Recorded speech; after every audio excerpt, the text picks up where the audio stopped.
Hola chicos, ¿cómo están? Espero que estén muy bien. Les traigo otra clase que veremos el tema de farmacodinamia.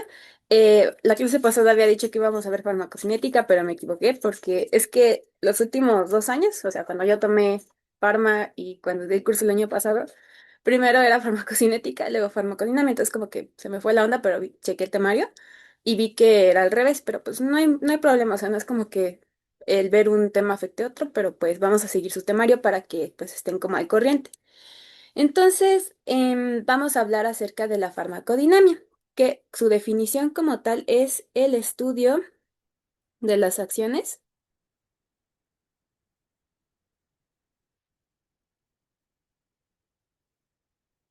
eh, bioquímicas,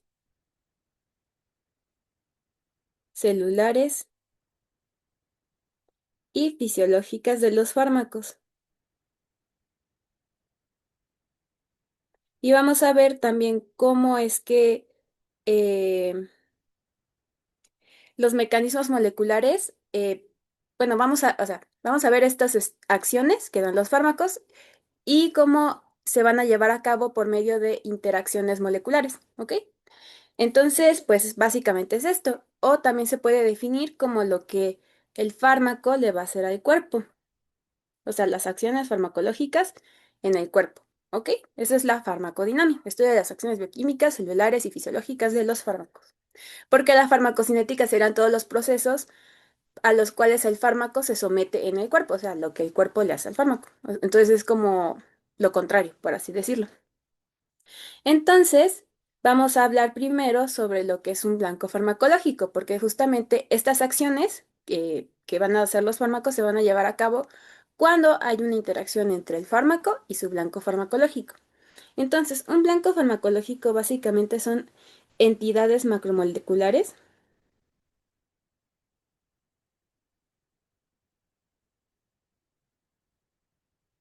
que interactúan con los fármacos.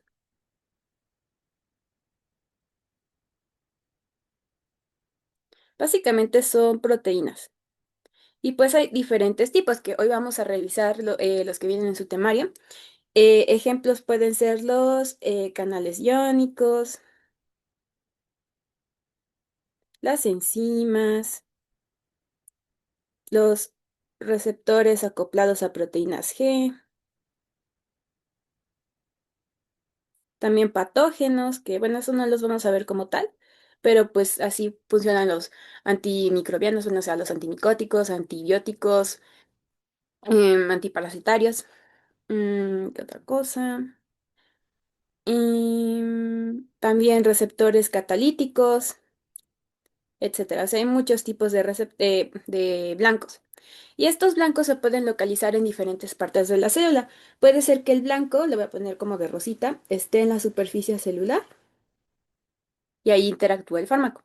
Puede ser que se localice incluso en el citoplasma, como veremos que ocurre con los receptores nucleares, que ahorita los vamos a ver, pero pues se localizan en el citoplasma, o incluso que estén dentro del núcleo, estos blancos farmacológicos. ¿Ok? Entonces, pues pueden estar en diferentes partes de la célula. Y pues son estos. Ahorita los vamos a revisar más a detalle. Ahora, ya sabiendo esto, vamos a hablar acerca de la interacción que ocurre entre fármacos y blancos y vamos a ver conceptos que sí son importantes y que muchas veces como que se llegan a confundir unos con otros, pero voy a intentar como dejarlo lo más claro posible para que no les cueste diferenciarlos. Entonces, el primer concepto que viene en su temario es el de especificidad, que básicamente hace referencia a la capacidad que tiene un fármaco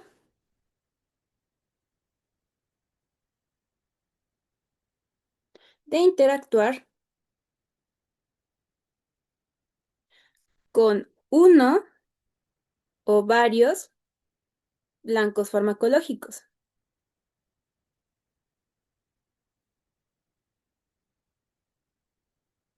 ¿Ok? Esa es la especificidad. Ver si un fármaco interactúa ya sea con uno o varios blancos. Y esta especificidad va a depender de dos cosas. En primer lugar, bueno, depende de. En primer lugar, va a depender de la medida en que el sitio donde interactúa el fármaco es exclusivo de ese blanco farmacológico. O sea, suena como muy... ¿Qué? ¿Qué dijo? Pero con este ejemplo espero que quede más claro. El fármaco va a interactuar, o sea, no va a interactuar directamente con todo el blanco, o sea, se va a unir a una región específica. Entonces aquí se va a ver un modelo de llave y cerradura, ¿ok? Entonces puede ser que la forma, por así decirlo, del sitio donde va a interactuar el fármaco se localice en diferentes blancos, o sea, en diferentes moléculas, ¿ok? Entonces aquí les voy a poner, bueno, aquí hay como tres siluetas diferentes de diferentes colores. Esto indicaría que son diferentes macromoléculas, o sea, diferentes blancos, por así decirlo. Y voy aquí a dibujar al fármaco de color rosita. ¿Ok? Entonces, voy a hacerlo así, así y así. Ay, me quedó medio feo, pero bueno. ¿Ok? Entonces, esta cosa que acabo de dibujar rosita es el fármaco. Y estas tres colores son diferentes blancos, el blanco A, el blanco B y el blanco C. ¿Ok? Entonces les estoy diciendo que va a depender de la medida en que el sitio donde se une el fármaco se localice en uno o varios diferentes objetivos. ¿Ok? Entonces, si ven aquí, el blanco A tiene como una región como medio circular, luego un cuadrado y otro como medio circular, ¿no? Y aquí se ve que el fármaco, o sea, no es igualito, pero se llega a entender. Tiene igual una forma circular, una forma como igual cuadrada y otra circular. Entonces, este quiere decir que aquí puede interactuar. O sea, les digo, me quedó bastante feo, pero digamos que sí puede interactuar aquí. ¿Ok? Entonces, aquí sí se puede unir el fármaco. Entonces, aquí sí.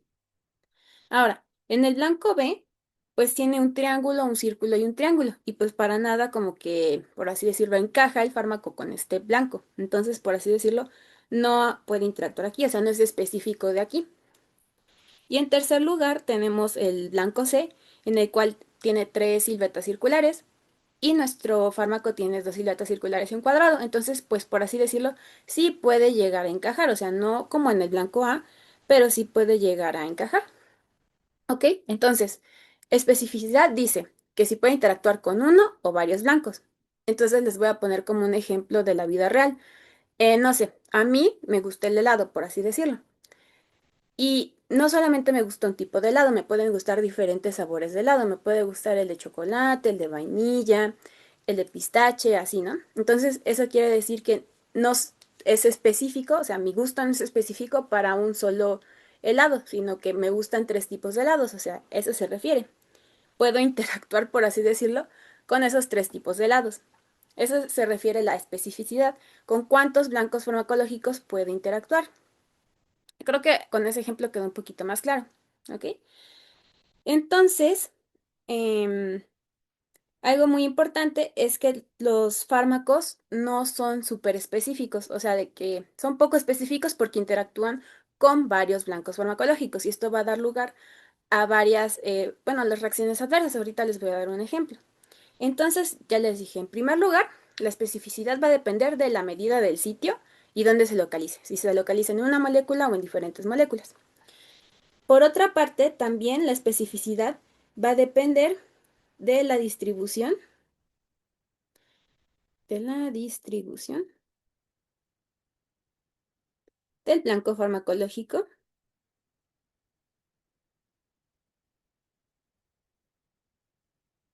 en el cuerpo, ¿ok? Entonces, puede ser que mi blanco farmacológico, bueno, aquí tengo pues una personita y no sé, puede ser que yo solamente quiera que, bueno, el blanco solamente se localiza a nivel de sistema nervioso central, que lo voy a poner el blanco como este color verdecito, ¿ok? Y solamente se localiza ahí. Entonces, pues sí es muy específico que yo quiera que mi fármaco interactúe solamente con esa molécula que solamente se localiza en el sistema nervioso central. Por eso se podría decir que es muy específico. A diferencia de que mi blanco se distribuya, lo voy a poner ahora de color azul, en sistema nervioso central, a nivel gastrointestinal, em, a nivel de las piernas, no sé, o sea, en todo el cuerpo. Si se localiza el blanco en todo el cuerpo, pues quiere decir que es poco específico, ¿no? O sea, puede afectar gran parte del cuerpo. A diferencia de si se localiza, no sé, solamente en el meñique, pues dices, ay, no, eso es súper específico que quieras que solo interactúe en ese sitio.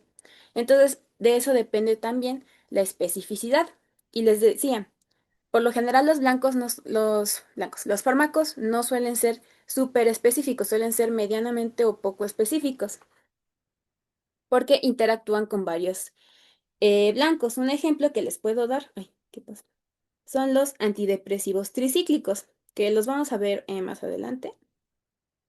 Antidepresivos tricíclicos, como la imipramina, amitriptilina, etcétera.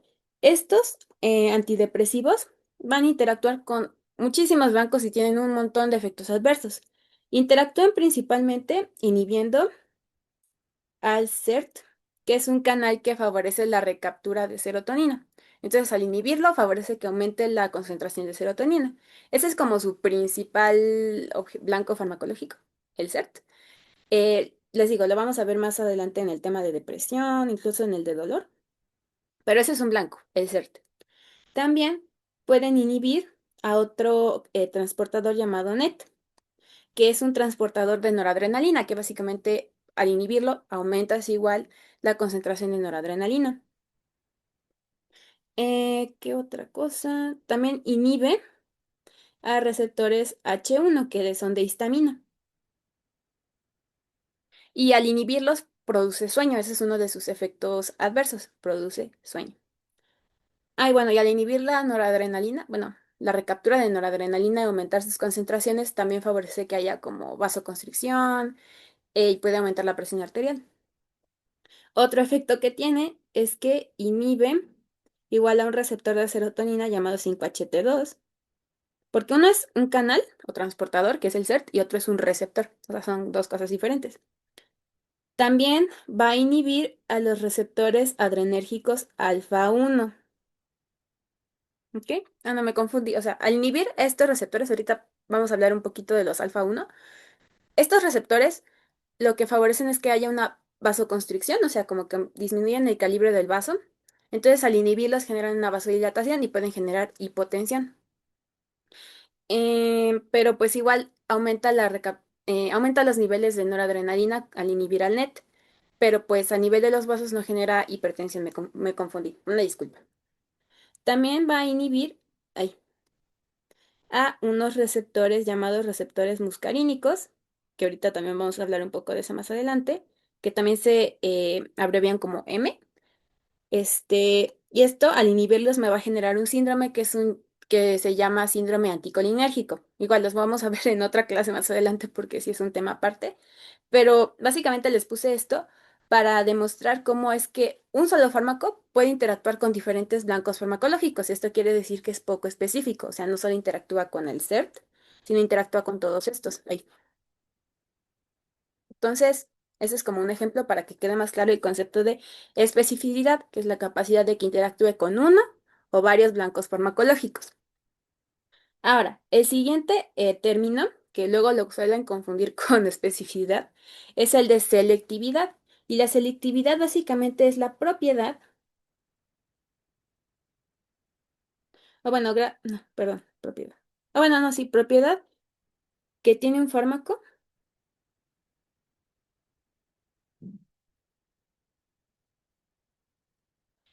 para actuar sobre un sitio determinado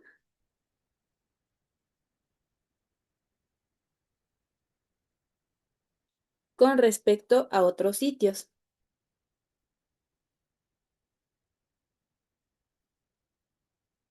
Igual suena como muy de qué estás diciendo, pero ahorita se los explico. Entonces, aquí te dice con qué, o sea, hagamos de cuenta con, no sé, mi ejemplo del helado, que siento que así es más fácil.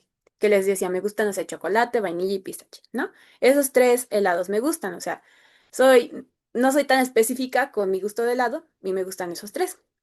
Ahora, la selectividad me dice el grado con el cual yo decido interactuar o bueno, decido escoger uno de esos helados, o sea, es como la preferencia que tiene el fármaco para interactuar con sus blancos. Entonces, por ejemplo, de esos tres helados, les puedo decir que yo prefiero o que me gusta más, no sé, el de pistache. Es un ejemplo. ¿Ok? Entonces yo soy más selectiva, o sea, de que si me dan esas tres opciones, yo voy a escoger de que siempre o la mayor parte de las veces el helado de pistache. ¿Ok? Entonces yo soy más selectiva a escoger ese helado. Ujú. Esa hace referencia, o sea, cómo el fármaco discrimina entre sus blancos para ver a cuál se une. Entonces, esa es la selectividad, grado en que un fármaco decide unirse a un sitio con respecto a los otros a los que también puede unirse. Esa es la selectividad. El fármaco es selectivo, discrimina, etcétera. Esa es la selectividad. Y entonces ahora les voy a dar un ejemplo igual con fármacos para que quede un poco más claro. Entonces, va a haber o sea, hay varios fármacos que son selectivos, que así se denominan como de, ay, no sé, beta bloqueadores no selectivos o AINES, etcétera. Entonces, acerca de los AINES o los antiinflamatorios no esteroideos, se pueden dividir en dos tipos. Unos que son los AINES no selectivos y los AINES que sí son selectivos. Ahora, para que quede más claro, si recordarán la clase pasada, el mecanismo de acción de los AINES es que inhiben a una enzima denominada ciclooxigenasa. Y esta ciclooxigenasa hay dos formas, la COX-1 y la COX-2, o sea, hay dos enzimas. La COX-1 es constitutiva, esta quiere decir que se expresa todo el tiempo en el cuerpo y tiene que ver con funciones fisiológicas que cumplen las prostaglandinas, bueno, porque participa en la síntesis de prostaglandinas, entonces siempre está activa. En cambio, la COX-2, bueno, lo voy a anotar. Entonces, COX-1 es constitutiva. Y la COX-2 es inducible. O sea que cuando, no sé, uno se golpea o está enfermo y se desencadena una respuesta inflamatoria, se va a expresar esta COX-2. O sea, si estoy bien, o sea, no me pasa nada, por así decirlo, esta COX-2 no va a estar presente, solo la COX-1. Y la COX-2 es la que más que nada va a producir estos como, va a favorecer la presencia de estas prostaglandinas que me generan todo el malestar, el dolor, la inflamación, etcétera. ¿Ok? Entonces, pues tenemos estas dos COX. Les digo, la COX-1 participa en procesos fisiológicos normales, como favorecer la permeabilidad del riñón, o sea, digo, la perfusión del riñón, también favorecer que no haya una gran acidez estomacal. Bueno, a nivel del estómago tiene varias acciones, aumentar el bicarbonato, el moco, disminuir el ácido clorhídrico, etcétera. Entonces, por así decirlo, los AINES, les digo, son inhibidores de la COX. Cuando yo digo que no es selectivo, es que no decide a cuál COX inhibir, si inhibe a la COX-1 o a la COX-2, o sea, le da igual, o sea, inhibe a las dos. Entonces, los no selectivos van a inhibir a la COX-1 y a la COX-2. Y por así decirlo, estos van a tener como más efectos adversos negativos, sobre todo como a nivel de acidez estomacal, porque les digo, la COX-1 es constitutiva, o sea, esta siempre se expresa y participa en funciones fisiológicas.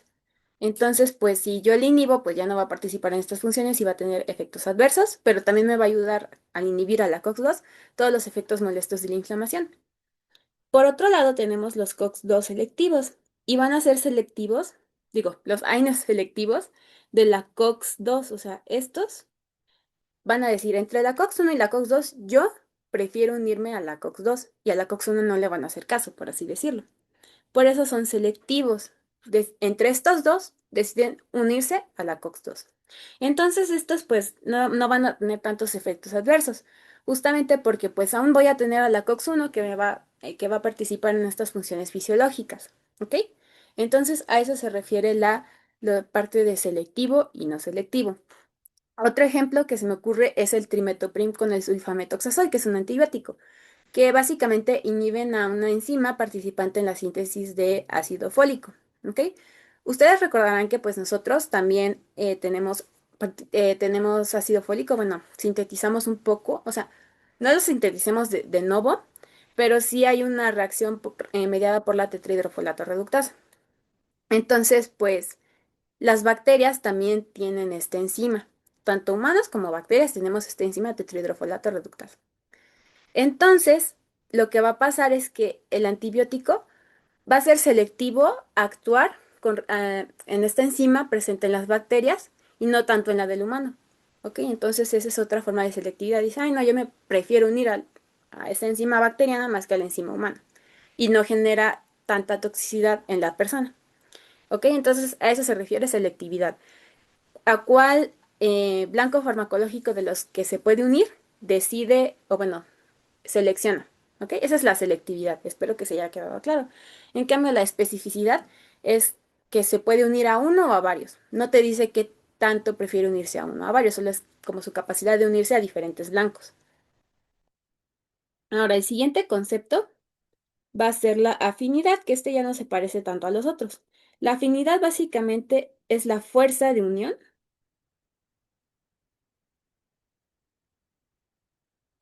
entre un fármaco y su blanco farmacológico cuando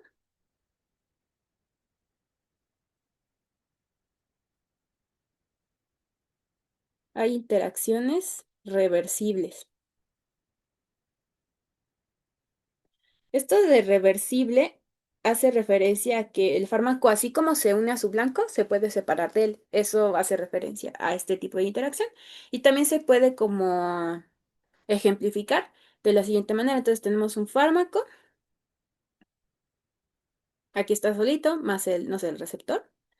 Y pues puede ser que pase, o sea, se una y genere un fármaco y receptor. Pero así como se generó el fármaco receptor, bueno, este complejo se puede volver a separar y ser otra vez un fármaco y su receptor. Eso se referencia como interacciones reversibles. Y entonces la afinidad es la fuerza con las cuales se van a unir. Esa es la afinidad, fuerza con la que se une un fármaco con su receptor. Ahora, siguiente concepto es la eficacia intrínseca, que básicamente es la capacidad de un complejo fármaco receptor, que es como esto que les puse aquí arriba, para producir una respuesta funcional máxima.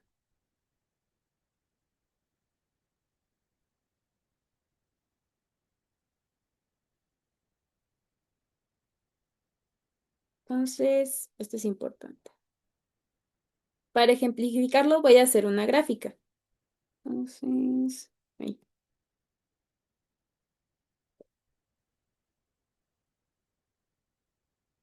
Entonces, aquí en el eje de las X vamos a tener la concentración del fármaco y en el eje de las Y vamos a poner el porcentaje de la respuesta. Y bueno, aquí hasta arriba vamos a tener el 100%, aquí abajo vamos a tener el 0%. ¿Ok? Entonces, supongamos que el fármaco A, lo voy a poner de rosita, al estar interactuando con su blanco, porque esta interacción va a generar un efecto, o sea, bueno, sí, un efecto, una respuesta. Entonces, supongamos que el fármaco A ya se unió con su blanco y va a generar una respuesta. Y esta respuesta va a ser de la siguiente forma, se va a ver así. Entonces, este es el fármaco A. Luego el fármaco B, que va a ser este como color verdecito, se une con su blanco y va a generar esta respuesta. Y por último tenemos el fármaco C, que se va a unir a su blanco y me va a generar esta respuesta. Entonces, viendo estas gráficas, se va a ver que los diferentes fármacos, al interactuar con sus blancos, van a tener un porcentaje de respuesta muy diferente. El fármaco A, por así decirlo, va a ser poco eficaz porque me generó una respuesta muy bajita, o sea, como, no sé, de un 10% o algo así. Entonces no es tan eficaz. En cambio, el más eficaz de estos tres va a ser el fármaco C, porque por así decirlo me generó casi el 100%. Entonces este es muy eficaz. Y les digo, lo de la eficacia de la respuesta se da cuando ya interactúa el blanco y su fármaco, el fármaco y su blanco, perdón. En cambio, el fármaco B en este caso no es ni poco eficaz ni muy eficaz, es medianamente eficaz, entonces voy a poner como más o menos eficaz. A eso se refiere la eficacia intrínseca, la capacidad de un complejo fármaco receptor o fármaco blanco para producir una respuesta funcional. Esa es la eficacia intrínseca. ¿Ok? Entonces estos conceptos pues sí son importantes. Ahora, vamos a hablar un poco sobre las consecuencias de la interacción entre el fármaco y su blanco. Entonces, para esto voy a, bueno, esquematicé como esta figurita que va a tener como dos espacios, por así decirlo, en ella, porque pues parecería un círculo, pero pues un círculo diferente, ¿no? Entonces, vamos a hablar sobre dos conceptos importantes. Entonces, esta parte de aquí que se ve como más recta, voy a denominarlo como sitio ortostérico. Esto sí es importante.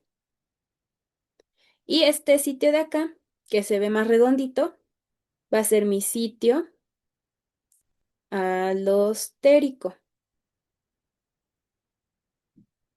¿Ok? Entonces, ¿qué es cada sitio? O sea, ¿a qué se refiere? El sitio ortostérico básicamente es el lugar donde se va a unir la sustancia endógena, o sea, que produce el cuerpo. ¿Ok? Entonces, por así decirlo, esa bolita es como el blanco farmacológico, el receptor, la enzima, lo que ustedes quieran. ¿Ok? Entonces, por eso digo, es donde se va a unir la sustancia endógena o el ligando endógeno, que un ligando básicamente es una sustancia que pues se va a unir a un receptor o a un blanco. Bueno, que interactúa con un blanco, un receptor, ese es un ligando, ¿ok? Entonces, sitio ortostérico es el lugar del blanco donde se va a unir la sustancia endógena. Por otro lado, el sitio alostérico es el lugar donde se va a unir la sustancia exógena, que pues puede ser un fármaco así, o sea, que no se va a producir por el cuerpo, ¿ok? Entonces, pues estas dos definiciones son importantes. Sitio ortostérico, donde se une la sustancia endógena, sitio alostérico, donde se une la sustancia exógena. Para que quede más claro, les voy a poner como un ejemplo de la vida real.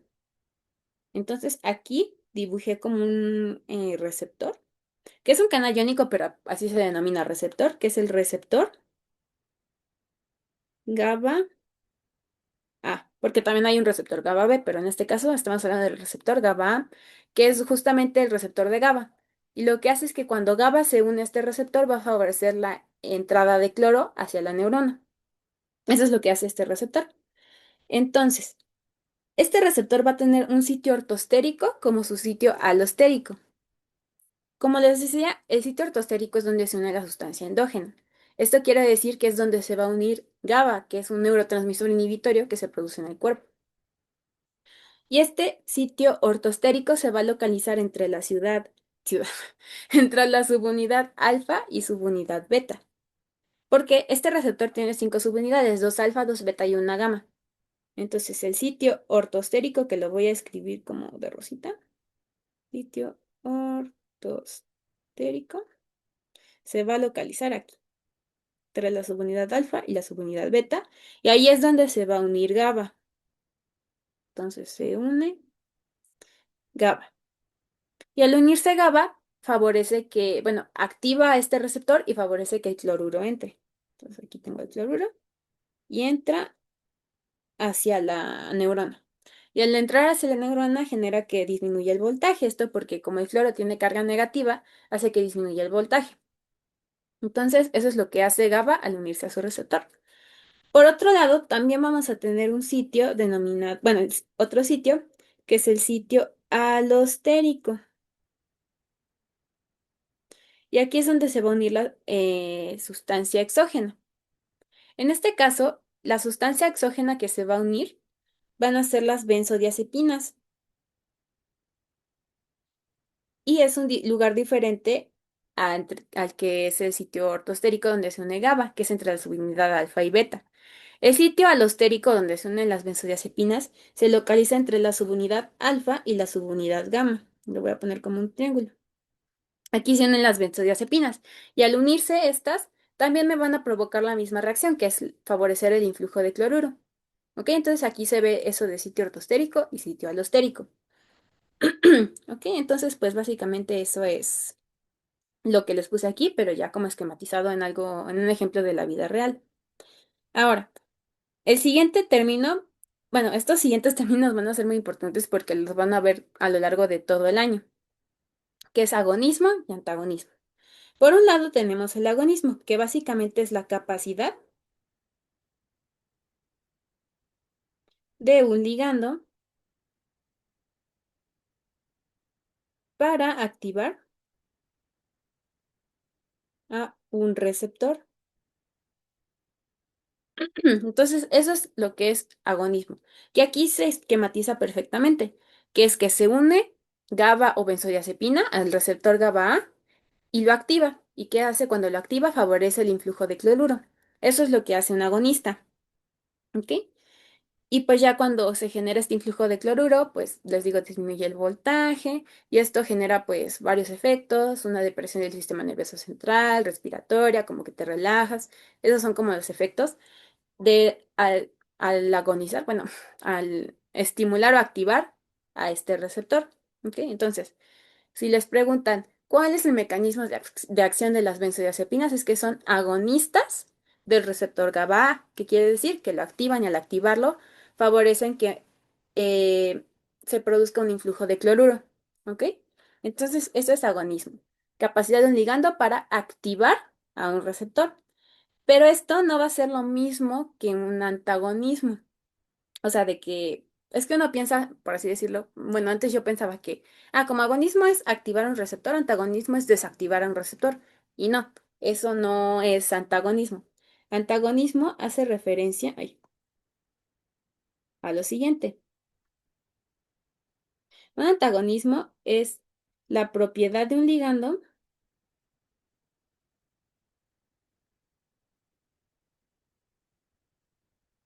para bloquear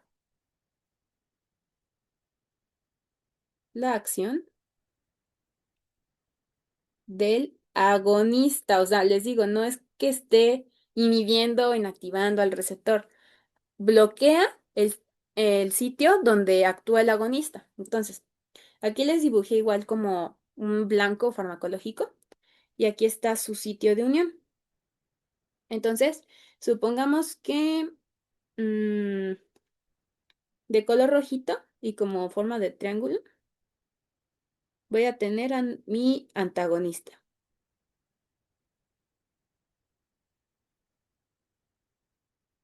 Y de color verde, y voy a hacerlo como un cuadrado, voy a tener a mi agonista.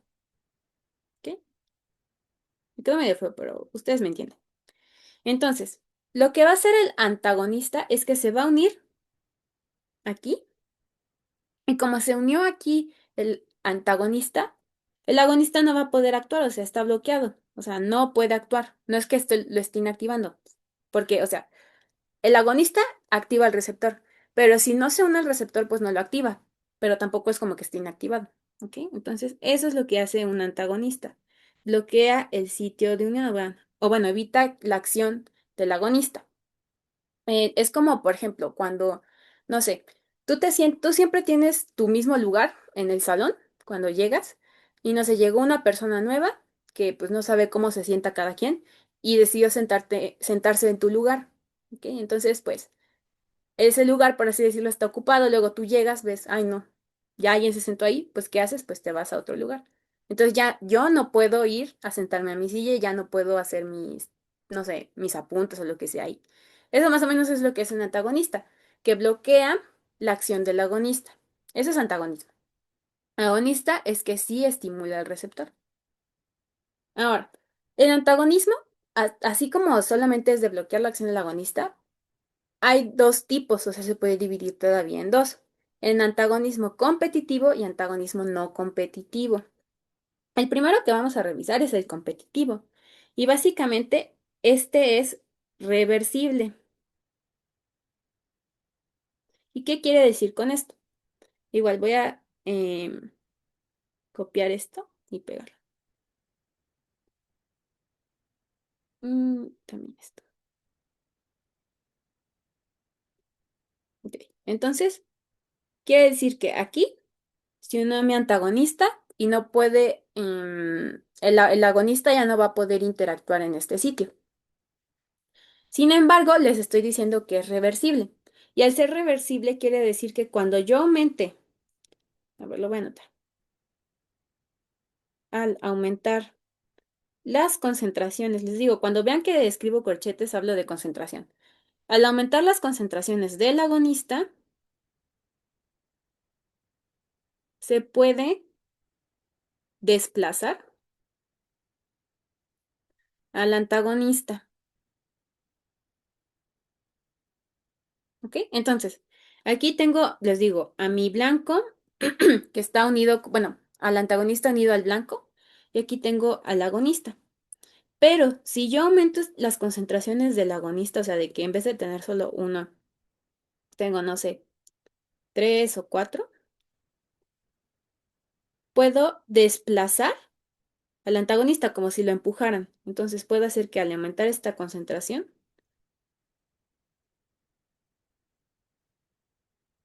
se desplace, o sea, diga, ay no, mejor me voy, se va. Y ya el agonista se puede volver a unir y se genera la respuesta farmacológica. Básicamente eso es lo de antagonismo competitivo, compiten por el mismo sitio de unión. Entonces, si aumenta la concentración del agonista, puedo mover al antagonista y ya puede generar su respuesta. Y esto también se puede graficar. Entonces, aquí les voy a hacer una gráfica. Ahí. Que básicamente voy a tener en el eje de las X la concentración del agonista y en el eje de las Y voy a tener el efecto. Entonces, la primera gráfica que voy a hacer de color azul representa básicamente la acción del agonista sin que haya antagonista. Entonces, agonista solo. Entonces se ve que pues usa una concentración muy pequeña para generar mi respuesta máxima, por así decirlo. Y luego voy a dibujar de color verdecito otra gráfica que va a estar más por acá. Y esta va a representar el tener el agonista más el antagonista. En este caso es competitivo. Si ustedes pueden observar, la gráfica se va a desplazar hacia la derecha, o sea, se mueve. Porque les digo, o sea, para que se genere la respuesta máxima, tengo que aumentar, bueno, la respuesta tengo que aumentar la concentración del agonista para desplazar al antagonista y pues ya generar este efecto. ¿Ok? Por eso se desplaza hacia la derecha, porque estoy aumentando la concentración del agonista, pero sí puedo generar, aumentando la concentración, el mismo efecto. Eso es lo que hace un antagonismo competitivo. Es reversible. Esto sí, pues apréndanselo. Yo creo que sí es muy preguntable. Porque compiten por el mismo sitio de unión. Por otro lado, vamos a tener, bueno, también les voy a poner un ejemplo como con la vida real, por así decirlo, en el que otra vez tenemos a nuestro receptor GABA A. Y en este ejemplo vamos a hablar más que nada sobre el sitio alostérico y de las benzodiazepinas. Entonces, como les decía, las benzodiazepinas se van a unir entre la subunidad alfa y la subunidad gamma. Estos son, bueno, en este caso, estos van a ser agonistas. Bueno, no, entonces, no olviden, lo voy a hacer al revés. O bueno, no, sí, de la misma manera, o sea, está al revés como, cómo se da la interacción, pero hace referencia a lo mismo. Entonces, tenemos a las benzodiazepinas, que estas sí van a ser agonistas del receptor GABA. O sea, lo activan y favorecen que entre el cloro. Sin embargo, bueno, en la vida real, pues sí se puede tener como intoxicación por benzodiazepinas, o sea, una sobredosis. Y esta sobredosis, pues sí tiene efectos bastante negativos, o sea, de que hasta te puedes morir. Entonces, hay un antídoto que hace que estas benzodiazepinas se desplacen y ya no puedan actuar. Y se va a llamar flumacenilo. Lo voy a poner bueno, como un circulito. Este es el flumacenilo. Y justamente el flumacenilo se va a unir al mismo sitio donde se unen las benzodiazepinas. Entonces, si yo doy flumacenilo y aumento esta concentración de, pues, de este antídoto, o sea, tengo varias como partículas de flumacenilo, voy a poder desplazar a las benzodiazepinas y pues ya bloqueo su sitio de unión. Y ya no va a poder actuar, ya no va a haber más influjo de cloro, ya no va a haber depresión del sistema nervioso central, depresión respiratoria, etcétera.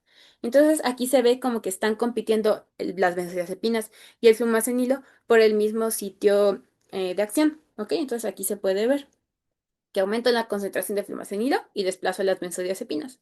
Entonces este es como un ejemplo de la vida real. Y pues sí, el flumacenilo se da en caso de sobredosis por benzodiazepinas. ¿Ok? Entonces ese es un ejemplo. Por otro lado, les decía que así como tenemos antagonismo competitivo, vamos a tener un antagonismo no competitivo. Y la diferencia principal es que el no competitivo es irreversible. O sea, la interacción va a ser irreversible. O sea, esto sí, subrayen. En este caso, pues no se va a competir por el mismo sitio de unión. Entonces aquí se ve que voy a tener dos sitios. Voy a tener uno como cuadradito y otro más redondito. Entonces voy a dibujar al antagonista como rojo, como circulito, y al agonista pues igual como un cuadrado. Ahí. Mm, ok, entonces aquí. En este caso, bueno, la sustancia endógena, bueno, el agonista, les digo, va a ser este color verdecito y se va a unir a este sitio. En cambio, el antagonista, como es, pues no encaja en este sitio de aquí arriba, sino en este de abajo que es circular, se va a unir aquí, por así decirlo. Entonces, el antagonista se va a unir a ese sitio que les decía, aquí se va a unir. Y cuando se une va a pasar lo siguiente. Bueno, aquí me equivoqué. Bueno, se une y me va a generar un cambio conformacional en el cual, por así decirlo, se bloquea este sitio. O sea, ya, no hay paso. Entonces, se bloquea y el agonista ya no se va a poder unir. O sea, pues, está ocupado, o sea, está bloqueado, o sea, ya no, o sea, cambió la forma y ya no encaja, ya no se va a poder unir, o sea, bye. ¿Ok? Entonces eso es lo que hace un antagonista no competitivo. O sea, no compite por el mismo sitio de unión, a diferencia de el competitivo que sí compiten por el mismo sitio. Aquí no. O sea, se une a un sitio totalmente diferente y al unirse a este sitio diferente me favorece un cambio conformacional. Entonces, cambio conformacional que justamente me bloquea el sitio de unión del agonista. Y como pues está bloqueado este sitio, ya no va a poder actuar. Y da igual si aumento las concentraciones del agonista, pues no lo voy a poder desplazar porque no compiten por el mismo sitio de unión. A eso se refiere a que es irreversible. O sea, no se puede desplazar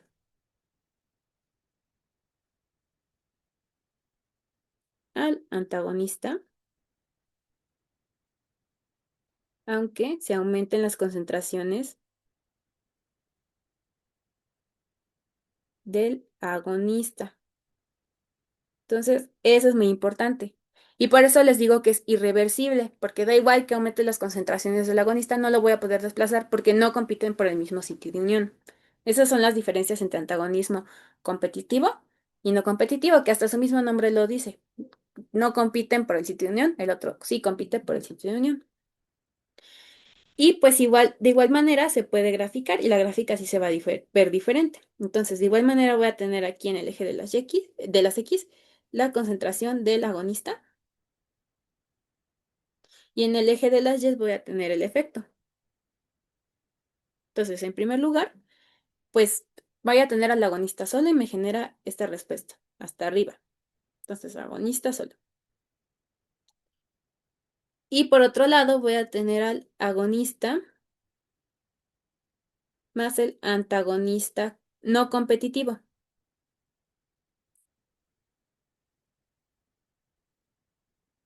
Estas gráficas sí se las pueden llegar a preguntar, porque pues, o sea, como que son muy visuales y, o sea, ya entendiendo como esta parte, las gráficas no son tan difíciles. Entonces, como les digo que aunque aumentes la concentración del agonista, no vas a desplazar al antagonista, no vas a generar otra vez la respuesta máxima, la gráfica se va a ver de esta manera. Se desplazó hacia abajo.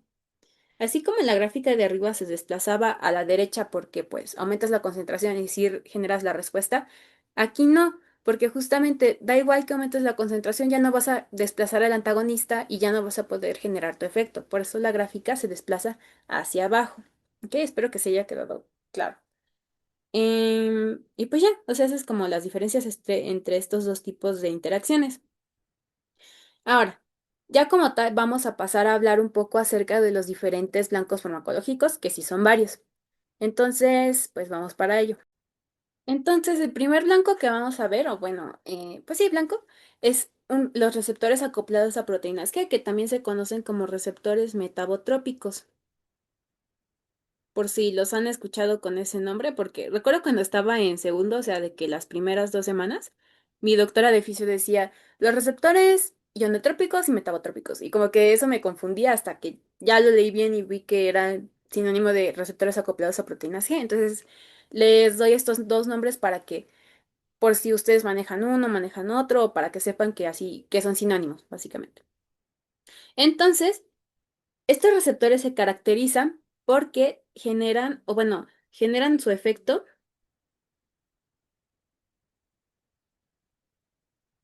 a través de segundos mensajeros.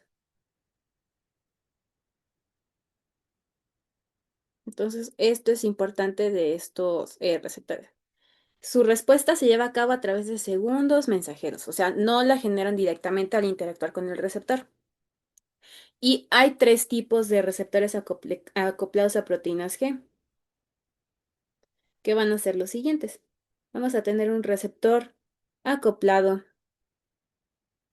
a proteína GS, receptor acoplado a proteína GQ y un receptor acoplado a proteína GI. Y todos estos receptores van a tener, o sea, tienen una estructura pues similar, solamente que van a cambiar sus componentes y sus segundos mensajeros. Entonces, ¿cuántos puse? Puse tres. Ok. La estructura general de estos receptores acoplados a proteínas G va a ser la siguiente. En este color azulito puse básicamente el receptor, que es donde se va a unir pues su ligando. Luego vamos a tener como de moradito, que era este morado, a la proteína G. Y esta proteína G va a tener tres subunidades, que es la alfa, la beta y la gamma, y en la subunidad alfa va a estar unido un GDP. Y por último vamos a tener a una enzima. ¿Ok? Entonces, dependiendo de la proteína G que estemos hablando, ya sea GQ, GS o GI, la enzima va a cambiar. Entonces, vamos a hablar acerca del primer receptor, que es el acoplado a proteína GQ. A ver, lo voy a bajar un poquito. Entonces, el primero va a ser el receptor acoplado a proteína GQ. Entonces, aquí en este caso la proteína va a ser GQ y la enzima va a ser la fosfolipasa C.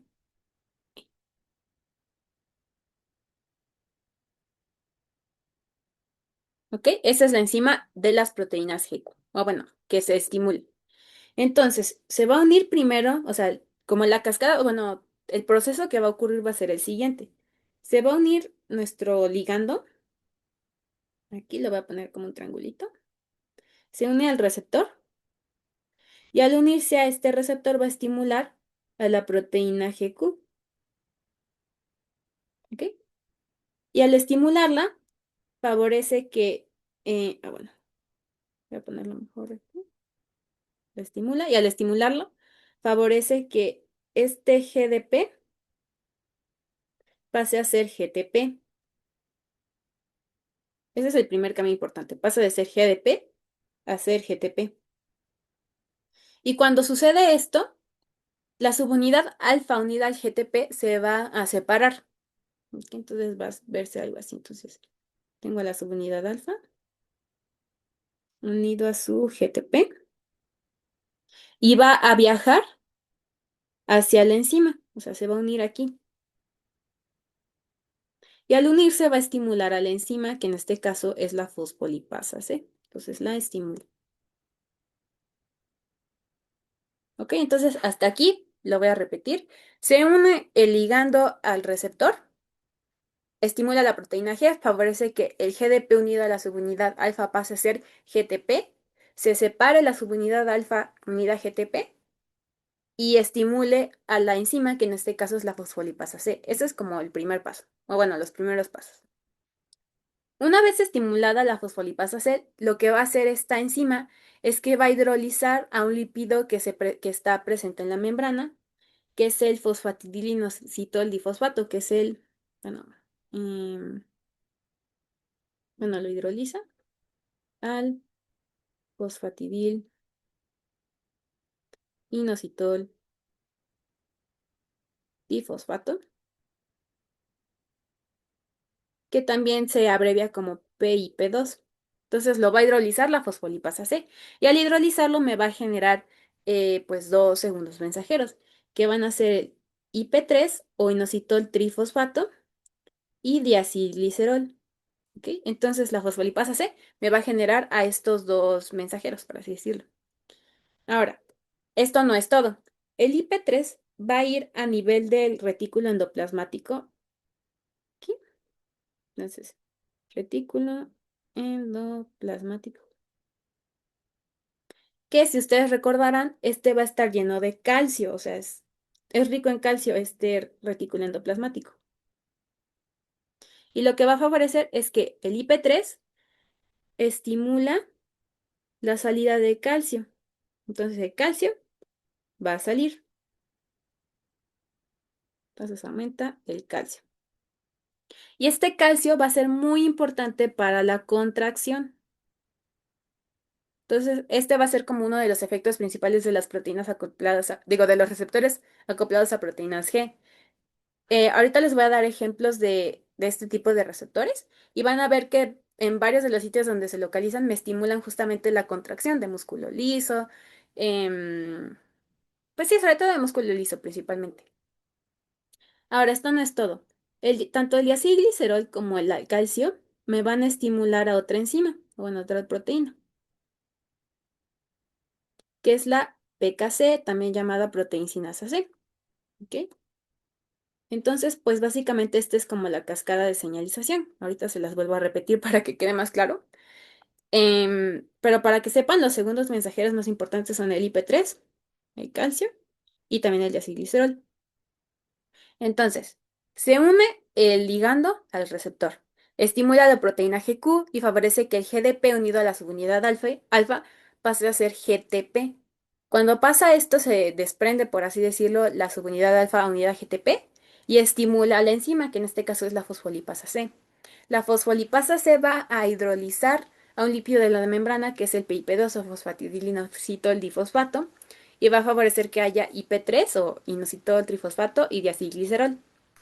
El IP3 va a favorecer que a nivel del retículo endoplasmático haya salida de calcio, y este calcio bueno, este aumento de calcio en el citoplasma me va a favorecer que haya contracción. Por otro lado, el diacilglicerol junto con el calcio también van a estimular a la proteína sinosa C. ¿Ok? Entonces esa es como la vía de la proteína, bueno, del receptor acoplado a proteína GQ. Ahora, ejemplos de estos receptores, o bueno, ¿dónde se localizan? El ejemplo más clásico que se me ocurre es el receptor alfa 1. Estos igual los vamos a ver mucho más a detalle en el tema del sistema nervioso autónomo, pero básicamente es un receptor del sistema nervioso simpático, en el cual su ligando, o sea, lo que se une al receptor, va a ser noradrenalina. Entonces, ligando va a ser noradrenalina. Y este receptor alfa 1 se va a localizar principalmente a nivel del músculo liso de los vasos sanguíneos. También se puede localizar en los esfínteres, como el esfínter anal, el esfínter vesical, etcétera. Y lo que hace justamente es favorecer la contracción, o sea, porque les digo, aumenta el calcio y pues se contrae ese músculo. Entonces, a nivel de los vasos, cuando se une la noradrenalina al receptor alfa 1 me genera vasoconstricción y esto va a aumentar la presión arterial, ese es uno de los efectos. También a nivel de los esfínteres, favorece que se contraigan y, por ejemplo, les decía, el sistema nervioso autónomo se divide en simpático y parasimpático. El simpático es el que libera noradrenalina y es como lo que genera ¿cómo se llama? Lo de lucha-huida. Entonces estás todo como agitado, por así decirlo. Entonces, cuando estás tú agitado, pues justamente te late más rápido el corazón, haces midriasis, de que la pupila se dilata, aumenta la presión arterial. Y justamente otro de los efectos es que como que pues no estás relajado. Entonces, como no estás relajado, no orinas ni vas a defecar, ¿ok? Entonces, esto está mediado justamente por estos receptores a nivel de los esfínteres, o sea, se contrae el esfínter, entonces no puede salir ni la orina ni las heces, ¿ok? Entonces, ese también es como uno de esos efectos que tiene la noradrenalina. ¿Ok? Entonces, eso es como un ejemplo con el receptor alfa 1. Favorece la contracción del músculo liso. Otros receptores que están acoplados a proteína GQ son los receptores muscarínicos M1, M3 y M5. Y aquí el ligando va a ser lo contrario a la noradrenalina, que es la acetilcolina. Estos receptores muscarínicos forman parte del sistema nervioso parasimpático. Entonces, pues van a tener efectos diferentes. A nivel del músculo bronquial, estos receptores favorecen que se contraigan. O sea, es que en el sistema nervioso simpático, a nivel de los bronquios, bueno, favorece que haya una broncodilatación. O sea, como para que pueda entrar más aire, no sé, cuando estás huyendo o así, o sea, puedas entrar más aire. O sea, necesitas más aire para oxigenar tu cuerpo. En cambio, cuando estás en el sistema nervioso parasimpático, pues estás como relajado, no sé, como cuando estás de vacaciones, ya pasaron los depas, lo que sea. Entonces lo que hace la acetilcolina es que dices, ah, pues no necesito respirar como tanto, o sea, estoy como tranquila, no necesita tanta oxigenación. Entonces pues genera una broncoconstricción mediada justamente por receptores acoplados a proteína GQ, que pues son de estos receptores. Entonces estos son como algunos ejemplos de este tipo de receptores, ¿ok?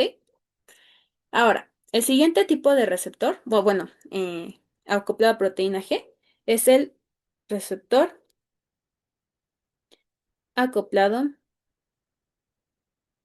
a proteína GS. Entonces les digo, la estructura es la misma. Tenemos al receptor, la proteína G y la enzima. Lo que va a cambiar aquí va a ser que la enzima, en vez de ser fosfolipasa C, va a ser la adenilato ciclasa. Pero pues básicamente la cascada de señalización, por así decirlo, o sea, no es una cascada como tal, pero todo este proceso va a ser el mismo. Se une el ligando, el GDP pasa a ser GTP,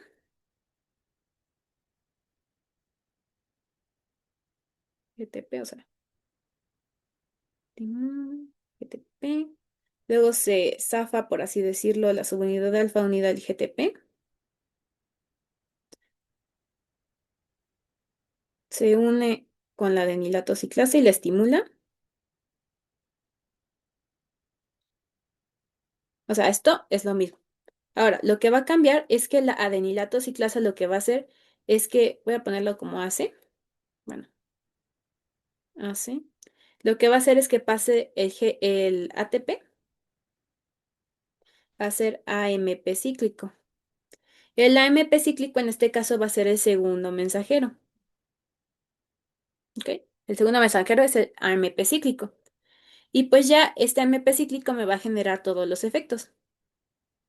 ¿Ok? Entonces, este es como el mecanismo de los receptores acoplados a proteína G. Estimulan a la la adenilato ciclasa aumenta los niveles de AMP cíclico y el AMP cíclico genera los efectos.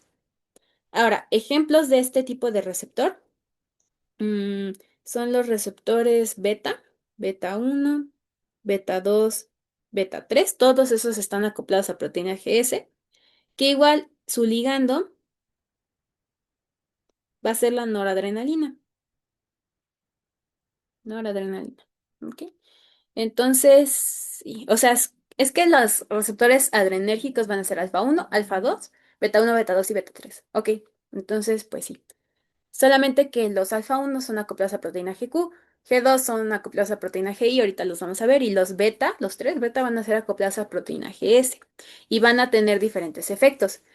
Em, entonces, por ejemplo, los beta 2 que se localizan justamente a nivel bronquial, me van a favorecer una broncodilatación, o sea, lo que hacen es que el músculo liso bronquial se va a relajar. Y al relajarse, pues van a hacer una broncodilatación y les digo, esto me va a ayudar, no sé, a respirar más aire, no sé, cuando esté uno huyendo, esté luchando, etcétera. Los beta 1 se localizan a nivel cardíaco y estos sí favorecen, bueno, aumentan el ionotropismo, o sea, la entrada de iones, o sea, la fuerza de contracción. También pueden aumentar el cronotropismo, que es la velocidad con la cual se contrae el corazón, o sea, la frecuencia cardíaca la aumentan, etcétera. Esos son algunos ejemplos. Y están acoplados los tres a proteína GS. Otro ejemplo que tengo es el receptor de TSH, que la TSH es la hormona estimulante de tirotropinas, que básicamente pues su ligando es la TSH, que se produce a nivel de la hipófisis. Y este receptor de TSH se localiza en la tiroides. Y cuando se une la TSH a este receptor, va a favorecer la liberación de hormonas tiroideas. Bueno, aumenta la síntesis, liberación de hormonas tiroideas y también puede generar, bueno, favorece el crecimiento de la glándula tiroides. Por eso cuando se tiene un hipotiroidismo primario, o sea que el problema está en la tiroides, o sea, como que no se producen tantos hormonas, la TSH pues se sigue produciendo, o sea, se va a producir de manera normal y va a aumentar su concentración porque dice, oye, no hay hormonas tiroideas, ¿qué está pasando? Manda más TSH como para decir, produce más. Y lo que me favorece también esta TSH es que justamente promueve el crecimiento de la glándula. Entonces, si tengo mucha TSH actuando, genera que la glándula crezca y genera el bocio, que es pues justamente este aumento de la tiroides, ¿ok? Entonces, ese es otro efecto de este tipo de receptores que también está acoplado a proteína GS. Ya por último, vamos a tener al receptor acoplado a proteína GI, que este es muy similar al receptor acoplado a proteína GS, porque aquí de encima va a tener a la adenilato ciclasa. Sin embargo, este receptor acoplado a proteína GI es inhibidor y de inhibir, entonces es inhibidor. Bueno, espera, inhibidor, ¿ok? Entonces se une el ligando y me genera igual lo mismo. Estimula la proteína G, en este caso GI, en GDP pasa a ser GTP, luego se libera, pero aquí en vez de estimular a la adenilato ciclasa, la va a inhibir, o sea, hace lo contrario que el receptor acoplado a proteína GS. Entonces la inhibe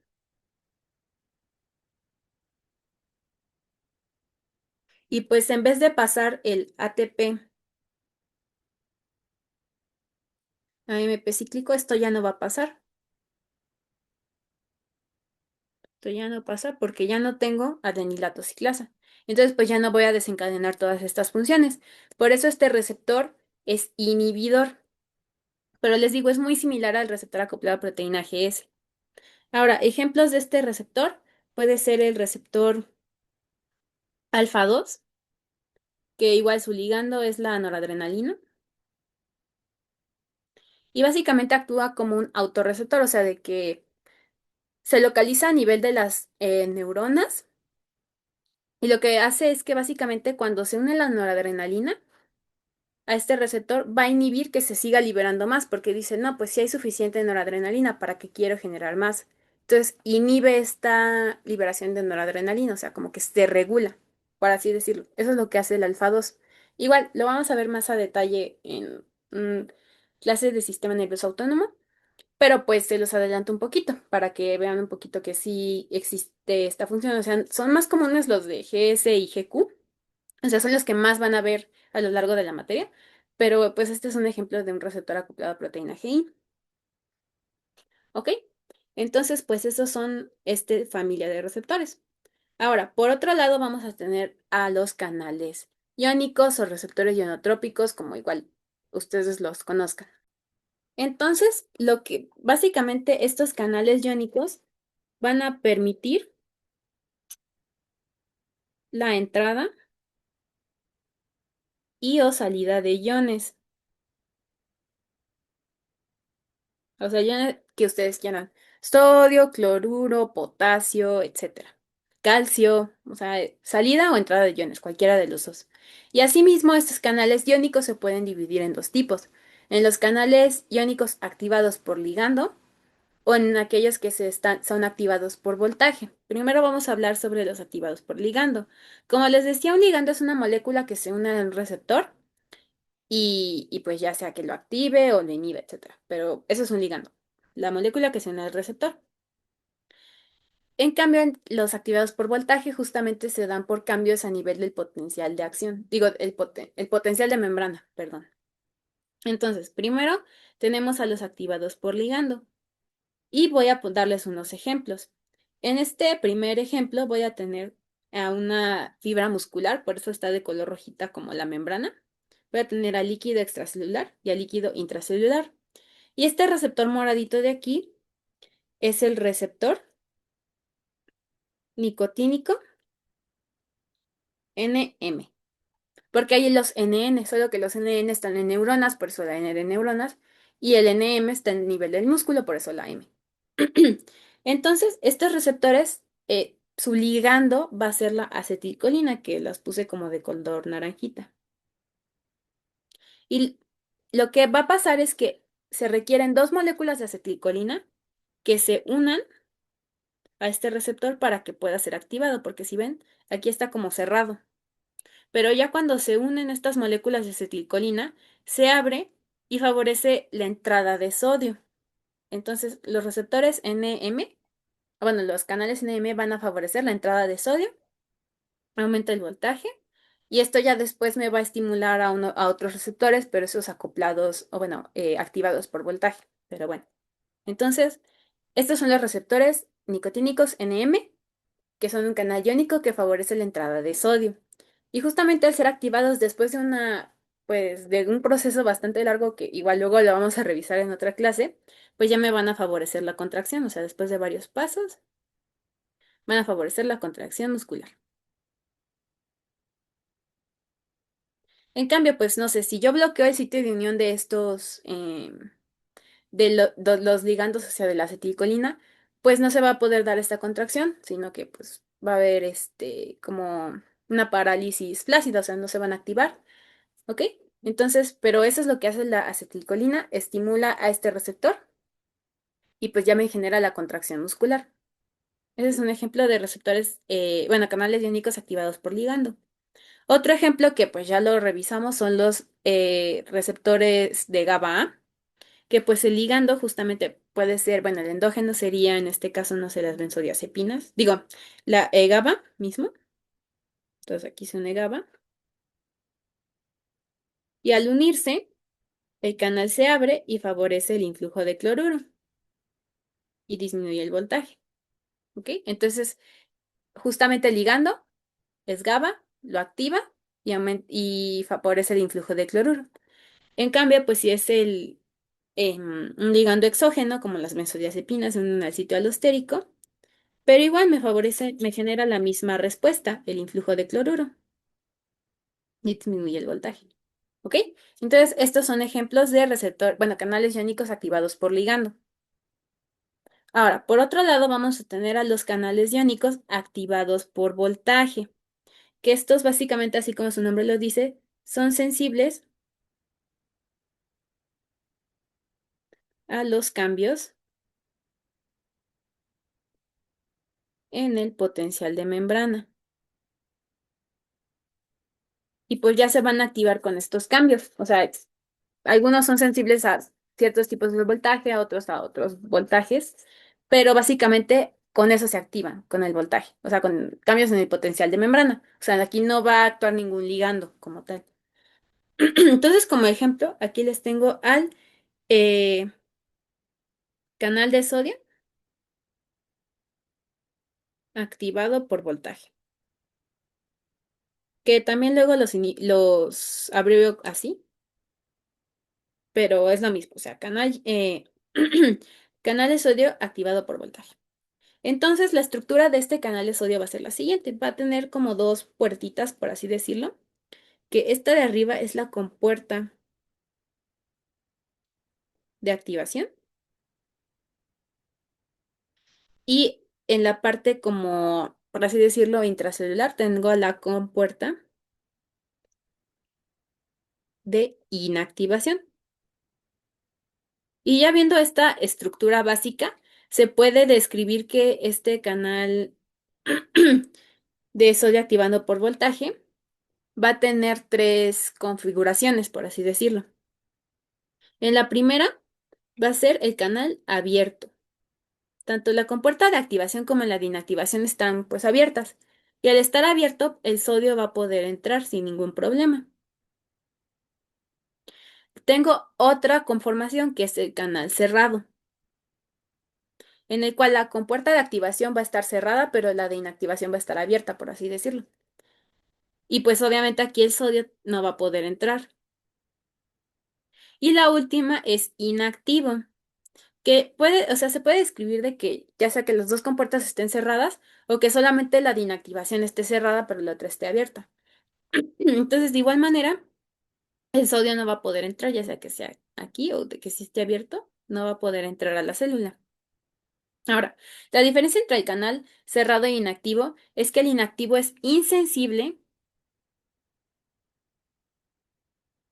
a cambios de voltaje, o sea, aquí da igual qué tanto aumentes, sobre todo aumentes el voltaje, no se va a, no lo vas a estimular, o sea, no vas a favorecer que el sodio pueda volver a entrar y así. Y siempre va a ser como, esta conformación va a pasar así, siempre va a ser abierto, luego cerrado, luego inactivo, y luego se repite otra vez, se va a abrir, luego se cierra, se inactiva, se abre, cierra, inactiva. Esos son como, es como la secuencia, por así decirlo. ¿Ok? Entonces, estos canales de sodio dependientes de voltaje bueno, van a ser muy importantes justamente para los potenciales de acción. Los de espiga, los de meseta, también en las neuronas, bueno, que es el potencial de acción en espiga. También se van a dar durante la contracción muscular, como les decía, que entraba aquí el canal, bueno, por medio del receptor nicotínico, entra el sodio, aumenta el voltaje y este aumento de voltaje después va a estimular a los receptores de sodio activados, bueno, canales de sodio activados por voltaje. Los estimulan y favorece que el sodio entre. Aumenta el voltaje y así se desencadena la señal. Entonces, a nivel muscular también se van a localizar estos canales de sodio, igual a nivel de neurona, etcétera. Luego aquí les dibujé un potencial de acción en meseta, que este es de los bueno, este tipo de potencial de acción se ve mucho en las células cardíacas, bueno, células de músculo cardíaco, ¿ok? Y vamos a tener diferentes fases. En esta primera fase, bueno, como esta que está toda recta, aquí va a haber estos canales de sodio, que son los canales de sodio activados por voltaje. Entonces aquí el sodio entra y así, y esto aumenta el voltaje. Pero luego va a llegar un punto en el que aumenta el voltaje, se inactiven estos, bueno, se cierren, luego se inactiven estos canales y se estimule la apertura de otros canales que van a ser los canales de potasio, porque también hay canales de potasio activados por voltaje. Y lo que van a hacer estos canales de potasio es que, bueno, se da por medio de justamente de gradiente de concentración. Ustedes saben que el potasio es mayor dentro de la célula que fuera de la célula. Entonces, pues el potasio lo que va a hacer es querer salir porque pues, pues casi no hay potasio en el exterior y va a salir. Entonces sale de la célula el potasio y como el potasio es un cation, o sea, tiene carga positiva, Si yo estoy perdiendo, sacando potasio, pierdo cargas positivas y por eso mi voltaje está disminuyendo. Aquí se ve. Ahora, la meseta no va a estar dada por el potasio, va a estar dado por otro ion, que es el calcio. Entonces, aquí, a nivel de la meseta como tal, o sea, esa como que está, o sea, no está completamente recta porque sigue habiendo canales de potasio, pero se van a abrir estos canales de calcio. Y estos canales de calcio, contrario al potasio, el calcio va a entrar. Entonces aquí el calcio entra. Eso hace que aumente el voltaje y como que me lo estabilice un poco más, porque sigue saliendo potasio, pero entra calcio. Entonces por eso como que no sube ni baja, o sea, está como más plano, por así decirlo. Y aquí sigue habiendo canales de calcio y también de potasio. Sin embargo, va a llegar un punto en el que estos canales de calcio, justamente por los cambios de voltaje, pues ya se cierren, pero sigue habiendo los canales de potasio, sobre todo aquí. Y el potasio va a seguir saliendo. Y al salir, igual me va a seguir disminuyendo el voltaje y luego ya voy a llegar al reposo. Entonces aquí se van a ver que hay tres tipos de canales dependientes del voltaje, los de sodio, los de potasio y los de calcio. Entonces, como les digo, como que son sensibles a cambios en el voltaje. ¿Ok? Igual, a nivel de las neuronas, van a ver estos canales. Por ejemplo, estos azulitos son los canales de sodio dependientes de voltaje, que justamente el sodio va a entrar a la neurona, aumenta el voltaje y me va a estimular al siguiente. Igual, entra el sodio,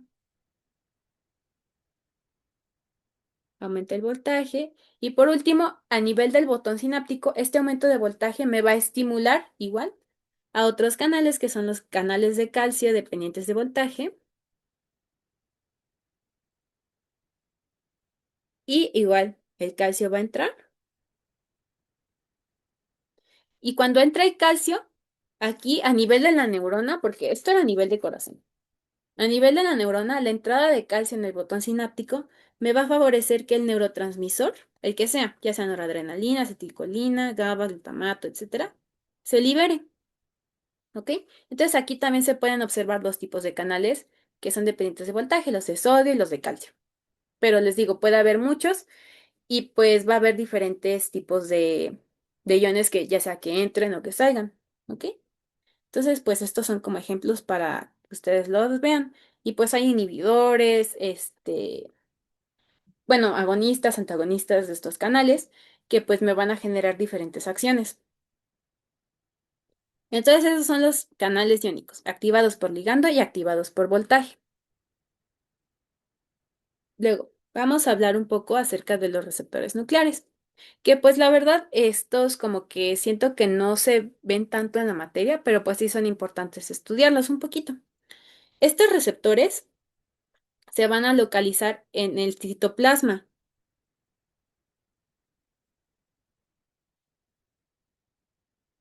En el citoplasma.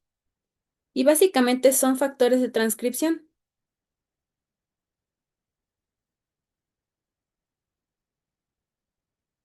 activados por ligando, o sea, por una sustancia que sea en el receptor. ¿Ok? Y pues al ser factores de transcripción, van a modular la expresión de los genes, van a decir, sí, quiero que, pues no sé, se exprese tal gen o no, no quiero que se exprese, etcétera. Por eso son factores de transcripción. Entonces modulan, por lo tanto, modulan la expresión de genes. ¿Ok? Entonces, ¿qué va a pasar con estos receptores nucleares? Como les decía, se localizan en el citoplasma y pues se va a unir su ligando, que por lo general estos ligandos, bueno, se debe notar, los ligandos son liposolubles o lipofílicos. Esto es como sinónimo, liposoluble o lipofílico. Esto porque si son hidrosolubles o hidrofílicos, no van a poder atravesar las membranas, porque las membranas justamente están hechas de lípidos. Entonces, si el ligando es liposoluble, o sea, es soluble en la grasa, pues sí va a poder atravesar la membrana. porque la membrana está hecha de lípidos y va a poder llegar al citoplasma, ¿ok? Entonces, ejemplos de estos ligandos pueden ser hormonas esteroideas, también las hormonas tiroideas, también ácidos grasos, etcétera, ¿ok? Entonces, pues estos son liposolubles, pueden atravesar la membrana, llegan al citoplasma y se unen al receptor. Luego, este receptor va a generar un cambio conformacional, igual va a estar acompañado por proteínas chaperonas y se va a translocar hacia el núcleo. O sea, cuando se une el ligando, se mueve hacia el núcleo. Y en el núcleo se va a unir a una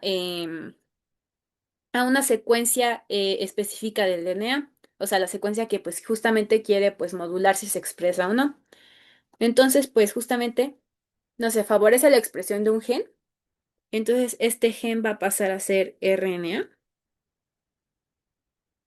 mensajero, y luego en los ribosomas, no sé, el RNA le voy a poner de rosita, se traduce y ya me va a generar una proteína, o sea, un producto. Entonces, por eso regula la expresión de genes, favorece que se expresen o que no se expresen. Puede ser cualquiera de los dos. Pero recuérdenlo, estos se localizan en el citoplasma, no se localizan en el núcleo. Ya cuando se unen, ya se traslocan hasta el núcleo y modulan la expresión de genes. Eso son lo que hacen los receptores nucleares. ¿Ok? Y pues ya solamente nos faltan tres, que son los receptores catalíticos, enzimas y transportadores. O sea, ya casi acabamos. Igual si quieren tomarse un descanso, pues nada más pausen el video y pues ya, para que no sea tan pesado para ustedes. Entonces, los receptores catalíticos básicamente son receptores localizados en la superficie celular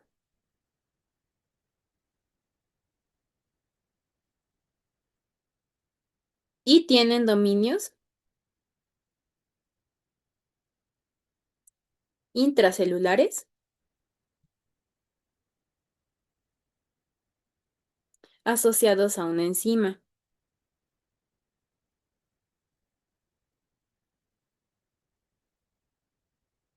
Y pues igual hay diferentes subgrupos de estos receptores catalíticos. Ejemplos van a ser los siguientes. Uno pueden ser los receptores fosforiladores o con actividad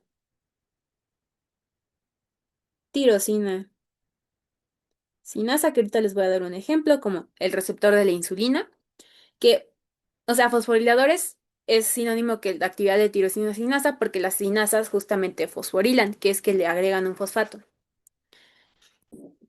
Por otro lado, vamos a tener a los receptores con actividad de proteína fosfatasa y también vamos a tener receptores con actividad de guanilil ciclasa. ¿Ok? Entonces tenemos estos tres tipos de receptores catalíticos. Entonces, aquí voy a poner un ejemplo, sobre todo les digo de los receptores con actividad tirosina sinasa. Este va a ser el receptor de la insulina, que va a tener dos subunidades alfa y dos subunidades beta que van a estar unidos mediante puentes disulfuro. Y aquí como de naranjita, su ligando, este, va a ser la insulina. ¿Ok? Entonces, la insulina se va a unir justamente a este receptor con actividad de tirosina sinasa, o sea, el receptor de insulina se une. Y cuando se une, se va a autofosforilar, o sea, él mismo, este receptor, se va a fosforilar, o sea, se va a añadir fosfato solito. Y asimismo, como se añade fosfatos a sí mismo, puede fosforilar a otras proteínas. Y esta fosforilación va a generar una cascada de señalización. Igual van a ver en Inmuno justamente más a detalle las diferentes cascadas de señalización, pero casi todas es de que tal enzima fosforila esta, luego esta enzima fosforila esta y así, hasta ya desencadenar una respuesta. Entonces, aquí no me voy a meter mucho en la cascada de señalización de la insulina. Igual la vamos a revisar en tercer bloque cuando veamos el tema de diabetes y así. Pero es nada más para que sepan que justamente estos receptores añaden fosfatos, bueno, los de tirosina sinasa, y generan una cascada de señalización. Y al acabar esta cascada de señalización, me van a generar un efecto. Entonces, después de toda esta cascada, vamos a tener aquí, dentro del citoplasma, unas vesículas. Y estas vesículas van a tener a un canal. O sea, van a tener aquí como unido a un canal. Bueno, varios canales. Y lo que va a favorecer esta cascada de señalización es que estos canales que se llaman GLUT4 sean translocados hacia la membrana. Porque a través del GLUT4 es como la glucosa puede entrar hacia la célula. ¿Ok? Entonces, por eso se dice que es necesario que la insulina, bueno, no se dice, o sea, es necesario que la insulina esté presente para que la glucosa pueda entrar. ¿Ok? Si no hay insulina o este receptor está mal o lo que sea, la glucosa no va a poder entrar porque no se genera esta cascada de señalización que me favorece la translocación de GLUT4 hacia la membrana. Este es como un ejemplo de un receptor acoplado, digo, receptor con actividad tirosina-sinasa, receptor de insulina. También hay otros ejemplos de estos receptores que pueden ser el receptor del PDGF, que es el factor de crecimiento derivado de plaquetas, también el receptor del factor de crecimiento epidérmico. O sea, hay varios tipos. O sea, no me voy a meter en cada uno, pero para que sepan que existen. Ahora, por otro lado, tenemos los receptores con actividad de proteína fosfatasa, que básicamente hacen lo contrario que las sinasas. Así como las sinasas fosforilan o se agregan fosfatos, las fosfatasas van a quitar estos fosfatos. Y un ejemplo de este receptor va a ser el CD45, que se localiza en leucocitos. Y los receptores con actividad de guanil ciclasa básicamente favorecen que haya GMP cíclico y las acciones, bueno, van a generar diferentes acciones. Ejemplos de este receptor es el receptor del péptido natriurético auricular, igual el receptor del péptido natriurético cerebral. Son dos ejemplos de este tipo de receptores y me desencadenan diferentes acciones. Les digo, no me voy a meter mucho en ellos porque pues no es el propósito de la materia, solo es para que sepan un poco cómo funcionan todos estos receptores de una manera muy básica, pero igual como medio aterrizado a cosas que van a ver, como lo del receptor de insulina. ¿Ok? Entonces, sigamos con el siguiente blanco farmacológico, que son las enzimas, que yo considero que son como los blancos más importantes, o bueno, entre estos y los receptores acoplados a proteínas G y canales iónicos, esos siento que son los más importantes, o bueno, donde actúan más los fármacos que vamos a ver al menos a lo largo del año. Y las enzimas son igual entidades bastante importantes porque pues tienen funciones muy variadas, catalizan diferentes reacciones bioquímicas, etcétera. O sea, ustedes ya saben lo importante que son las enzimas. Entonces, vamos a ver que los fármacos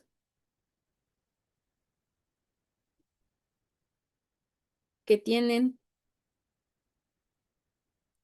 como blanco a las enzimas se pueden dividir de la siguiente manera.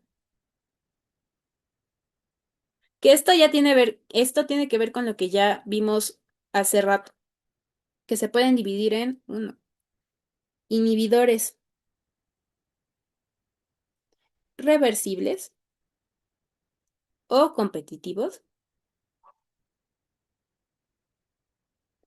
o también se pueden dividir en inhibidores, que es lo contrario, irreversibles o no competitivos. Ahora, cuando escuchen inhibidor, o sea, que es un inhibidor o estimulador, habla acerca sobre todo de enzimas, porque antagonismo y agonismo se utiliza más en el término de los receptores, ¿ok? Entonces, por si dicen, "Ay, pero no vimos el concepto de inhibidor y eso", Es como, nada más que cambia la terminología, pero a nivel de enzima es inhibidor. ¿Ok? Entonces, primero, los inhibidores reversibles o competitivos, como habíamos visto, es porque tanto el inhibidor como pues, la sustancia endógena que estimula van a competir por el mismo sitio de unión. Entonces, pues vamos a tener como el mismo dibujito. El inhibidor está así, de rojito, y se va a unir al sitio donde se une la sustancia que le estimula, la enzima. Entonces, por eso la inhibe y compiten por el mismo sitio de unión. Entonces, si aumento la concentración de la sustancia que la estimula, puedo desplazar al inhibidor. O de la misma manera, si está la sustancia, esta sustancia aquí unida, si yo aumento el inhibidor, igual lo puedo desplazar y pues ya genero mi respuesta. Entonces, es lo que ya habíamos visto anteriormente. ¿Ok? Entonces, esos son los inhibidores reversibles o competitivos. Entonces, compiten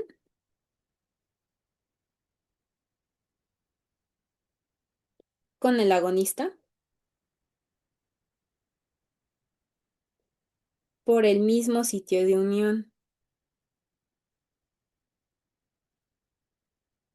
Entonces le voy a poner aquí como el número 1 para que no se confunda.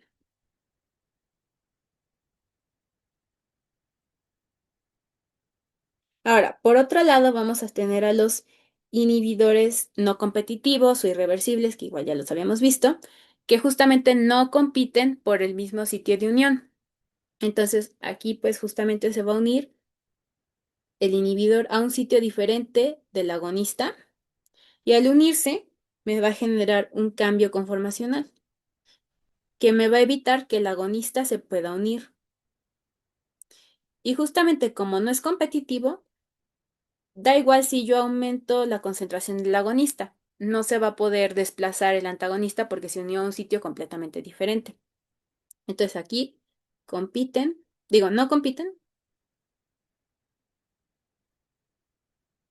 con el agonista por el mismo sitio de unión. Que les digo, esto es ya lo que habíamos visto anteriormente, hace ratito. Igual, de la misma manera, estos inhibidores se pueden dividir, bueno, nombrar de otra forma, que son como inhibidores, ya sea ortostéricos o como inhibidores alostéricos,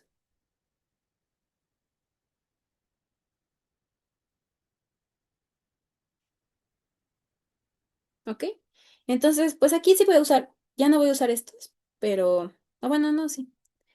Entonces, como habíamos dicho anteriormente, el sitio ortostérico es donde se une la sustancia endógena. Sin embargo, también hay sustancias exógenas que se pueden llegar a unir en el mismo sitio que la sustancia endógena. Estos son los inhibidores ortostéricos, que es como en el ejemplo que habíamos visto aquí arriba, que compiten por el mismo sitio de unión del agonista, que pues digamos que es una sustancia endógena. Entonces aquí se puede unir tanto el inhibidor como la sustancia endógena, por eso es un inhibidor ortostérico. Entonces, inhibidor ortostérico. En cambio, en el ejemplo número 2, vemos que justamente la sustancia exógena, o sea, el inhibidor, se une a un sitio diferente a la sustancia endógena, o sea, el agonista. Entonces, este es un inhibidor alostérico porque se une a un sitio diferente. ¿Ok? Entonces, pues, esto es básicamente es otra manera de nombrarlos y por lo general los inhibidores alostéricos pues suelen ser de los inhibidores no competitivos porque se unen a un sitio diferente y los inhibidores ortostéricos suelen ser competitivos porque se unen al mismo sitio, ¿ok? Entonces son como diferentes formas de nombrarlos, pero como que hacen lo mismo, por así decirlo. Y pues ya esto sería como de las enzimas. Y ahora sí, ya por último, vamos a hablar acerca de los transportadores. Básicamente los transportadores son proteínas integrales que participan en la difusión facilitada. Ahora, algo importante es que los canales iónicos, creo que se me olvidó mencionarlo, los canales iónicos, justamente ya sea el influjo o salida de iones se da justamente a través ay, ¿cómo se llama esta cosa? Se da por el gradiente de concentración. O sea, justamente porque, como habíamos dicho, no sé, en este ejemplo de los receptores nicotínicos, el sodio entra. ¿Pero por qué entra? Hay más sodio extracelular que intracelular. Entonces, justamente por este gradiente de concentración, pues el sodio va a querer irse a donde hay menos concentración, que es intracelular, y por eso entra. Igual aquí el potasio sale porque justamente hay más potasio en el interior que en el exterior y se va hacia donde hay menos potasio. Por eso sale. Y es igual con el calcio o con el cloruro. Pues se da por gradientes de concentración. En cambio, en los transportadores no, o sea, justamente es una difusión facilitada, o sea, como que no es justamente por gradientes de concentración. Eso es como la diferencia principal entre transportadores y canales iónicos. Se me olvidaba mencionárselos, pero pues bueno, al menos ya lo aclaré. Entonces, supongamos, bueno, aquí como que intenté graficar un transportador. Aquí vamos a tener a su soluto o su ligando. Entonces, cuando se une el ligando, bueno, aquí no está unido el ligando, luego aquí sí ya se une el ligando, y al unirse va a favorecer que haya un cambio conformacional.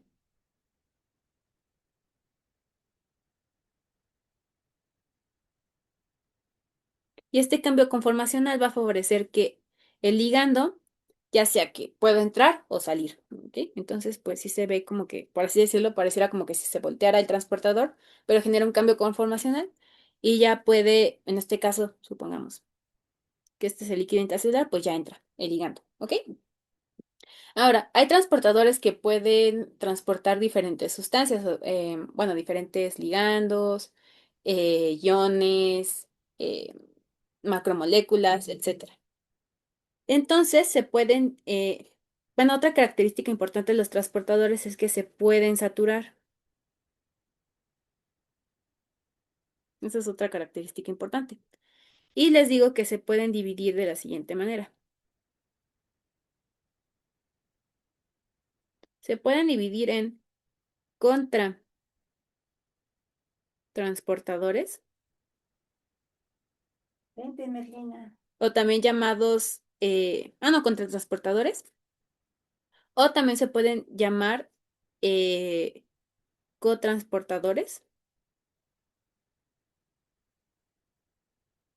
o sin porte, no es lo mismo. O sea, igual les doy estos dos nombres para que, por si es que los han escuchado, que sepan que son pues sinónimos. Entonces, contratransportadores y cotransportadores, o sea, no es lo mismo.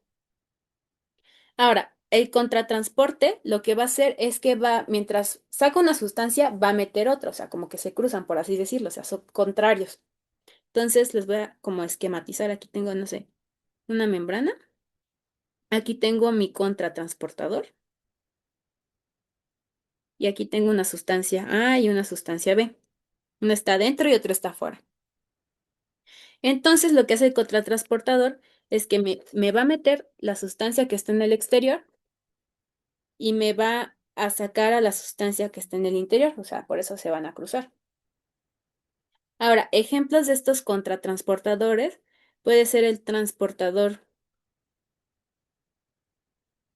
de sodio hidrogenión, que se localiza a nivel del riñón, en el túbulo contorneado proximal. Igual eso luego lo van a ver en fisio, también lo van a ver en la clase de diuréticos. Y otro ejemplo igual es el transportador potasio hidrogenión, que se localiza a nivel de la célula parietal estomacal. Y justamente esto va a favorecer de cierta manera la síntesis de ácido clorhídrico porque el hidrógeno sale de la célula parietal, entra el potasio y luego este potasio se une con el cloruro y pues genera el ácido clorhídrico. Entonces, esos son ejemplos de contratransportadores. O sea, cambia, saca un ion, mete otro. Ahora, los cotransportadores o sin porte no van a hacer esto de intercambiar, por así decirlo, a los iones, sino que van a meter o sacar en la misma dirección a los ligandos. Entonces, aquí igual voy a hacer un esquemita. Tengo mi transportador. Entonces, aquí las sustancias que se van a transportar van a estar como, por así decirlo, del mismo lado, ya sea en el líquido intracelular o en el extracelular, todas en el mismo lugar. Entonces voy a tener aquí una sustancia A, una sustancia B. Supongamos que ambas están en el líquido extracelular y pues quieren entrar. Entonces, pues se unen al transportador y ya van a pasar a estar en el líquido intracelular. ¿Ok? Entonces, en los cotransportadores, bueno, en ambos transportadores es necesario que se unan las sustancias que sea que se van a transportar, porque si no se une una, o sea, se unió una, pero la otra no está presente, no va a ocurrir este transporte. ¿Ok? Ahora, ejemplos de cotransportadores o sin porte va a ser el transportador de sodio y glucosa, que también se llama SGLT2, que se localiza a nivel de riñón, igual en el túbulo contorneado proximal. También está el transportador de sodio y aminoácidos, igual se localiza a nivel del riñón, y pues ambos, tanto el sodio como el aminoácido, entra. Y otro ejemplo va a ser el transportador sodio, potasio y dos cloruros, que justamente con todo y que son tres sustancias, las tres sustancias se van a transportar hacia adentro de la célula, ¿ok? Entonces, pues no importa el número de sustancias, pero si todas se localizan dentro de la, bueno, en el mismo lugar, por así decirlo, es importante.